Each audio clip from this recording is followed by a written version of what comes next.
सवाल यह है कि किसी दिन जो है 2 किलोग्राम सेब और 1 किलोग्राम अंगूर का जो कॉस्ट था वो था 160 रुपए, और 1 महीने बाद 4 किलोग्राम सेब और 2 किलोग्राम अंगूर का जो कॉस्ट है वो हो जाता है 300 रुपए। तो फिर इस सिचुएशन को जो है हमें अलजेब्रिकली और ग्राफिकली रिप्रेजेंट करना है। तो चलिए हम सबसे पहले ये मान लेते हैं कि जो सेब है, जो यहां पर एप्पल है, एप्पल का जो 1 किलोग्राम का जो कॉस्ट है वो हमने मान लिया कि वो है यहां पर x रुपए, और ये जो ग्रेप्स होगा अंगूर, ये जो ग्रेप्स है इसका जो 1 किलोग्राम होगा उसका जो कॉस्ट है वो हमने मान लिया वो है y। तो फिर 2 किलोग्राम सेब का कॉस्ट क्या होगा, वो होगा यहां पर 2x, और 1 किलोग्राम अंगूर का कॉस्ट क्या होगा, वो होगा यहां पर y। तो plus y equal to total कितना होगा यहां पर 160, ये हो गया 160। और देखिए 1 महीने बाद जो है यहां पर हो जाता है 4 किलोग्राम सेब और 2 किलोग्राम अंगूर का दाम 300। तो यहां पर ये हो जाएगा 4x प्लस यहां पर होगा 2y इक्वल टू ये हो गया यहां पर 300। अब अगर हम इस पूरे इक्वेशन को जो है 2 से डिवाइड कर देते हैं तो हमें क्या मिलेगा, जब हम इसे 2 से डिवाइड करेंगे तो ये 2 जो है इस 4 को कैंसिल करेगा तो यहां पर होगा 2, तो ये हो गया 2x, प्लस जब हम इसे जो है 2 से डिवाइड करेंगे तो ये 2 इस 2 को कैंसिल करेगा तो यहां पर सिर्फ होगा y इक्वल टू, जब हम इस 300 को जो है 2 से डिवाइड करेंगे तो यहां पर होगा 150, तो यहां पर ये हो गया 150। तो यहां पर जो है हमने इसे जो है अलजेब्रिकली यहां पर रिप्रेजेंट कर दिया है कि यहां पर ये एक इक्वेशन हो गया और यहां पर ये हो गया दूसरा वाला इक्वेशन। हम आगे जो है इसे हम जो है जो ग्राफिकल मेथड होता है उसको जो है यहां पर रिप्रेजेंट करेंगे। तो उसके लिए जो है हमें यहां पर इसका कुछ सॉल्यूशन मानना पड़ेगा और इसका भी कुछ सॉल्यूशन मानना पड़ेगा। तो चलिए यहां पर हम इसका जो है कुछ सॉल्यूशन मानेंगे। हम यहां पर सिर्फ 2 ही सॉल्यूशन कंसीडर करेंगे और हम उसी से जो है हम इसे ग्राफिकली रिप्रेजेंट कर लेंगे। तो यहां पर ये हो गया यहां पर x और यहां पर ये हो गया y।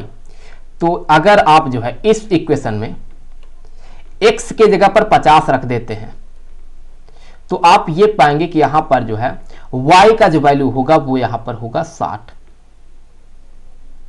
अब अगर आप x के जगह पर जो है यहां पर 100 रख देते हैं, यहां पर अगर आप x के जगह पर 100 रख देते हैं तो ये क्या होगा, ये होगा 100 टू जा यहां पर होगा 200, 200 होगा, और 200 को जब आप इस साइड कर देंगे तो यहां पर 160 माइनस 200, तो यहां पर ये होगा यहां पर 40 माइनस 40। तो यहां पर जब x का वैल्यू 100 होगा तो y का वैल्यू यहां पर माइनस 40 होगा। उसी तरह से जो है हम इस इक्वेशन के लिए भी यहां पर जो है कुछ सॉल्यूशन कंसीडर करेंगे। यहां पर 2 सॉल्यूशन मानेंगे,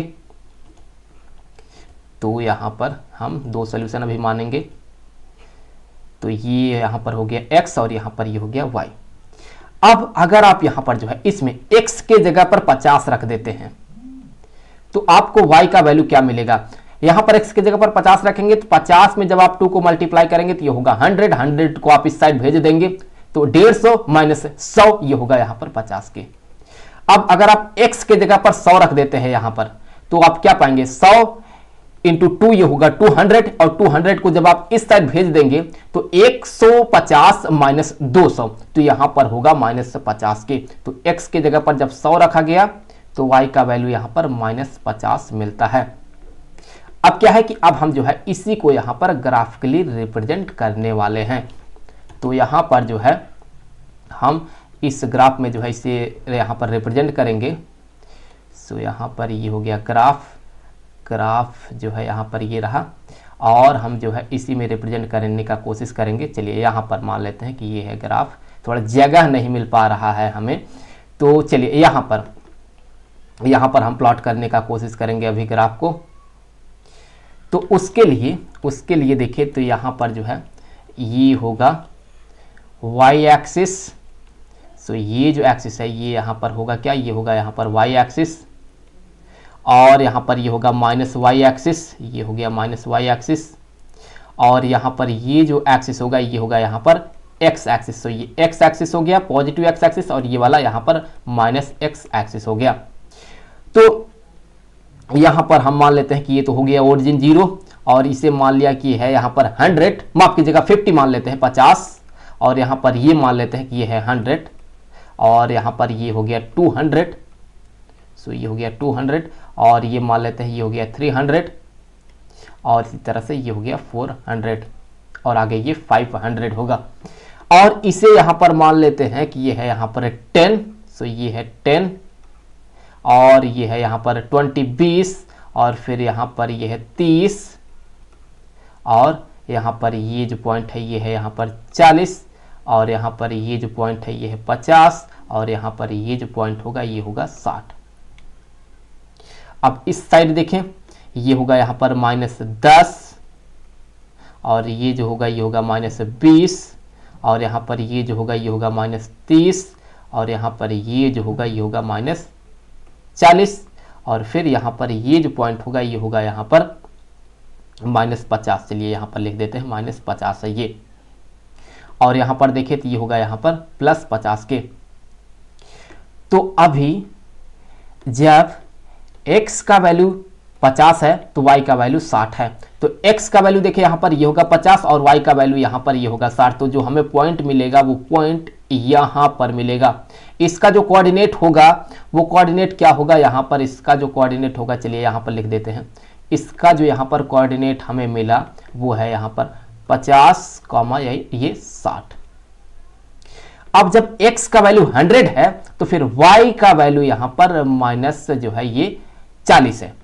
तो x का वैल्यू 100 कहाँ पर है, यहाँ पर है, और y का वैल्यू -40 है। तो वो पॉइंट कहाँ मिलेगा, वो पॉइंट हमें यहाँ नीचे मिलेगा। सो वो पॉइंट यहाँ पर मिलेगा। तो इसका जो कोऑर्डिनेट होगा वो कोऑर्डिनेट क्या होगा, इसका जो कोऑर्डिनेट होगा यहाँ पर ये होगा 100, और ये माइनस यहाँ पर क्या था, ये था यहाँ पर 40। तो 100 -40, 100 -40। अब देखिए आप यहां पर हम क्या करेंगे कि हम इन दोनों ही पॉइंट को मिलाएंगे। सो यहां पर हम इन दोनों ही पॉइंट को अगर मिला देते हैं तो यहां पर हमें कुछ ऐसे यहां पर एक स्ट्रेट लाइन मिलता है, कुछ इस तरह का यहां पर हमें एक स्ट्रेट लाइन मिलता है। और ये जो स्ट्रेट लाइन है ये यहां पर जो है इस इक्वेशन को रिप्रेजेंट कर रहा है 2x + y। चलिए मैं यहां पर लिख दूं कि ये जो लाइन है ये रिप्रेजेंट कर रहा है इस इक्वेशन को, जो कि है यहां पर 2x + y = यहां पर 160 के। अब देखिए जब x का वैल्यू 50 है तो y का वैल्यू भी 50 है। तो वो पॉइंट कहां मिलेगा, यहां पर देखिए x का वैल्यू 50 है और y का भी वैल्यू यहां पर देखिए ये 50 है। तो वो पॉइंट जो है वो पॉइंट हमें कुछ यहां मिलेगा, यहां पर जो कि यहां पर इंडिकेट कर रहा है कि ये जो है इसका जो कोऑर्डिनेट है ये है यहां पर 50, 50। और देखिए जब x का वैल्यू 100 है तो y का वैल्यू यहां पर -50 है। तो x का वैल्यू 100 यहां पर है और y का वैल्यू -50 कहां पर होगा, वो पॉइंट हमें यहां पर मिलेगा। 100 है और 50 है, -50 है, तो वो यहां पर वो पॉइंट मिलेगा यहां पर। तो इसका कोऑर्डिनेट क्या है, ये है 100, यहां पर ये -50। तो अगर हम इन दोनों पॉइंट को यहां पर कुछ ऐसे मिलाते हैं, कुछ ऐसे, और इसे हम कुछ ऐसे यहां पर बढ़ा देते हैं, तो देखिए यहां पर ये क्लियर है कि हमें यहां पर एक जो है यहां पर एक पैरेलल लाइन मिलता है। सो दोनों ही लाइन यहां पर ये एक दूसरे के पैरेलल होगा। तो यहां पर ये वाला जो है ये किस इक्वेशन को रिप्रेजेंट कर रहा है, ये यहां पर जो है इसको रिप्रेजेंट कर रहा है, जो कि है यहां पर 2x + y = यहां पर 150। तो यहां पर इस केस में हमें दो पैरेलल लाइन मिलता है। मुझे उम्मीद है कि ये वीडियो आपके लिए काफी हेल्पफुल रहा होगा। अब अगले वीडियो में जो है अगले एक्सरसाइज के पहले सवाल पे बात करेंगे। तो मिलते हैं आपसे अगले वीडियो में।